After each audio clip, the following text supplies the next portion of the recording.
Welcome to Stargate Codex. I am Dr. Elias Thorn, historian and decoder of ancient mysteries. Today, we explore another guarded secret from the temples and the stars, drawing from the profound works of Skye Alden. We will decode its power and how you can begin working with it. The Codex opens now. Imagine a stone hearth at dusk. A low fire, stacks of bread and bowls of spiced barley, temple acolytes moving in rehearsed rhythm, the chief cook stirring a vessel carved with a star pattern while incense curls into the air. This is not merely housekeeping. In the great temples, the kitchen was a node, a reproducible, living technology that coordinated bodies, materials, timings, and intent to open doors between worlds. Today, I will show you why those temple feasts behaved like stargates, how their recipes encoded initiation protocols, and what simple, safe steps you can use to reclaim a portion of that technique for nourishment, sovereignty, and abundance in your life. By the end of this episode, you will understand the teaching we call the kitchen stargate, the historical evidence behind it, and a grounded three-step practice, the feast anchor, you can adapt with care. First, name the teaching. The kitchen stargate describes kitchens and ritual meals as intentional initiation technologies, spaces where ingredient symbolism, ritual timing, and communal focus were engineered to transmit energetic states and social authority. The feast anchor is the accessible modern protocol derived from these principles, a three-step method to anchor intent, recalibrate boundary, and restore abundance consciousness through mindful preparation and offering. Historically, this idea is not conjecture. Archaeology and texts give continuity. In Egyptian temple complexes, we find dedicated larders and standardized offerings recorded on papyri and tomb reliefs. Priests counted portions, followed fixed recipes, and restricted access to those trained in ritual handling. In the Vedic tradition, yajna preparations included precisely timed offerings into consecrated fire and hymns that mapped sound, material, and timing as a single instrument for transformation. Across the Mediterranean, Minoan and later classical banquet practices show ritualized serving orders, symbolic foods placed at shrines, and elite dining as performative initiation. Even in megalithic cultures, communal feasting at seasonal markers created social cohesion and shared directed attention. These examples show the kitchen stargate as a cross-cultural technique, not merely food, but encoded practice linking body, place, material, and intention. Now, let us decode the layers. At the practical level, ingredients functioned as symbolic carriers. Bread or grain represented life-sustaining cycles.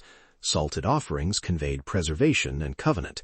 Aromatic herbs signaled purification and boundary setting. Timing was a technical lever. Certain hours, festival days, or phases of the moon synchronized human physiology with community rhythm, a simple, effective resonance technique. Utensils and architecture mattered. A hearth placed beside a ritual courtyard, an inner larder accessible only to trained hands, and vessels designed to focus heat or sound all acted as nodal points that concentrated action. Energetically, three mechanisms recur in the sources. First, sympathetic correspondence. Items chosen for their likeness to desired outcomes, seeds for fertility, bitter herbs to purge. Second, circulation. Offerings moved from private preparation to communal table, and then as libation outward, a flow that redistributed intention and status. Third, communal resonance. Synchronized actions, timing, chant, shared posture, amplified subjective states and created reproducible mind-body states that leaders use to initiate, teach, and authorize. Consider also authority architecture. Kitchens within temples were often spatially adjacent to sanctums so that the labor of cooking interfaced with the rites of the inner temple, making the culinary work an extension of priestly technology rather than mere support. Taken together, the material, temporal, and social elements create what I call a Stargate architecture, repeatable, embodied protocols for shifting consciousness. From decoding, we move to a safe, practical activation, the feast anchor. 3 steps adapted for modern ethical practice. Step 1. Prepare intention and boundary. Choose a simple, explicit intention, sovereignty over nourishment, revival of abundance, or clearer boundaries around giving. State it aloud and set practical boundaries, time limit, participants, and what will and will not be shared. Step 2. Sympathetic pairing of pantry elements. Select 2 or 3 ordinary, safe items from your kitchen that symbolically represent your intention.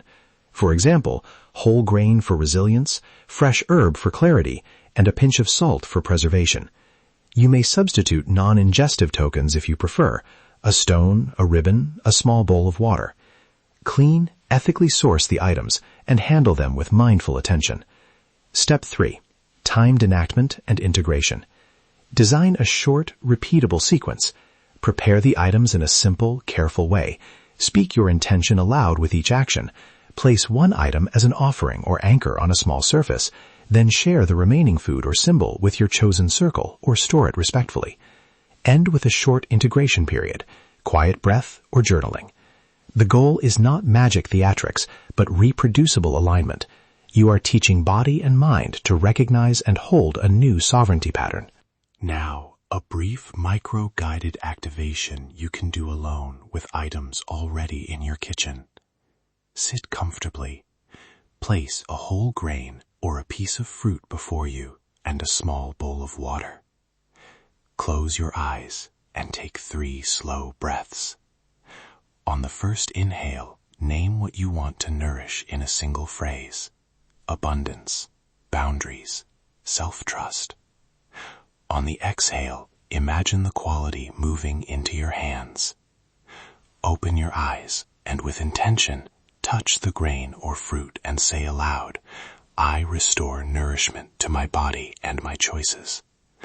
Place the item gently into the bowl of water as an offering to your practice, not ingestion required, and watch the surface ripple, a visible sign of movement.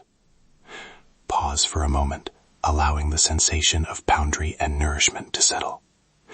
When ready, remove the item and either place it somewhere honored, give it away, or dispose of it respectfully. This compact enactment mirrors ancient techniques in a safe, modern form. A historical vignette helps illustrate. An Egyptian temple scribe once recorded a ritual where a seated group passed loaves in sequence, each person uttering a line of blessing. The measured passing itself calibrated communal attention and confirmed social roles. Our simple practice borrows that logic. Movement plus spoken intent plus shared or witnessed action equals a reproducible shift. We must address risks and ethics. First, cultural humility. These ideas arise from diverse living traditions. Credit and consultation matter. Frame your practice as adaptation, not appropriation. Avoid claiming lineage or spiritual authority you have not earned. Second, physical safety. Do not ingest unfamiliar substances. Respect allergies and food safety, and never perform rites that risk harm. Offer non-ingestive alternatives whenever necessary. Third, avoid oversimplification. Temple rites often involved deep training. Treat these simplified protocols as entry-level, respectful tools, rather than full reproductions. If you find deep psychological material arising, seek a trained practitioner or counselor. To recap, the Kitchen Stargate reframes kitchens and ritual meals as intentional technologies that combine symbolic materials, timing, and communal resonance. The feast anchor is a safe, 3-step enactment for modern use that emphasizes boundary, symbolic pairing, and timed integration. If you bring care, cultural respect, and practical safety to this work, you can reclaim nourishment and sovereignty from an ancient human technology. For the listeners who want the full historical depth, symbolic keys, and detailed protocols, dive into the library of Skye Alden. Her books provide the archaeological context, source citations, and extended practices that ground what we've outlined here. Search for her name at your preferred bookseller, or visit her official materials to find complete feast anchor variations, sourcing guidance, and cultural context so you can practice with integrity. If this episode resonated, subscribe to Stargate Codex for daily revelations and consider bringing a small offering to your next meal as a personal experiment. The gate is open. Will you step through? That is the ancient gate we decoded today. That is the hidden teaching. And that is your activation. For the complete historical depth, symbols, and practices, Explore the transformative books of Skye Alden. The gate is open. The codex awaits.